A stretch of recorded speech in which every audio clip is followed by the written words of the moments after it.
গভীর ভালোবাসায়। ভালোবাসার পর্ব শেষ হতে না হতেই সুন্দরী স্ত্রীর নির্দেশ পেয়ে পুরুষ মোরগটি আশপাশ হতে লতা পাতা সংগ্রহ করে যেমন তেমন করে তৈরি করে ফেলেছে তার স্বপ্নের ভাসন্তই কুঁড়েঘর। ঘর তৈরির ঘণ্টাখানিক যেতে না যেতেই স্ত্রী মুরগিটি বসে পড়ে ডিম পাড়ার উদ্দেশ্যে। শুরু থেকেই স্ত্রী এই জল মুরগিটির মাঝে কেমন যেন চাঞ্চল্যকর আচরণ লক্ষ্য করা যাচ্ছে। কিন্তু কিসের এমন তাড়া তার? কেনই বা সে এমনটা করছে? এদিকে পুরুষ জল মুরগিটি ব্যস্ত হয়ে পড়েছে তার পোয়াতি বউয়ের জন্য জলাশয় হতে ছোট ছোট অঙ্কুর দানা পোকামাকড় সংগ্রহে।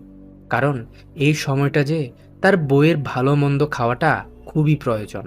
ডিম পাড়ার মাত্র ৬ থেকে ৭ দিনের মধ্যে স্ত্রী জল মুরগিটি তাদের নড়বড়ে এই ঘরের মাঝে ৩ থেকে ৪টি ডিম পাড়ে। এরপরই ঘটে যায় একটি বিস্ময়কর ঘটনা।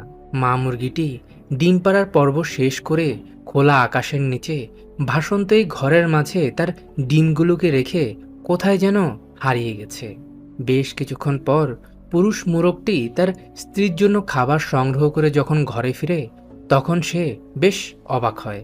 আশেপাশে বেশ কিছুক্ষণ ধরে তার স্ত্রীর খোঁজ করে তার কোনো খবর না পাওয়ায় শেষমেশ অনেকটা নিরুপায় হয়ে পুরুষ পাখিটি নিজেই বসে পড়ে ডিমগুলোতে তা দিতে। কিন্তু এখন কথা হচ্ছে স্ত্রী মুরগিটি তার স্বামীর সন্তানকে ফেলে কোথায় গেল। ২-৪ ঘন্টা ডিমগুলোতে তা দেওয়ার পরও যখন তার বউ আর ফিরে আসছে না তখন পুরুষ মোরগটি অনেকটা অসহায়ের মতো এইভাবেই ডাকতে শুরু করে।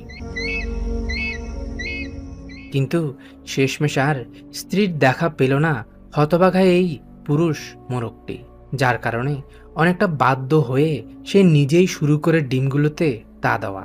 এদিকে দিন কয়েক পর থেকে স্ত্রী ওই জল মুরগিটিকে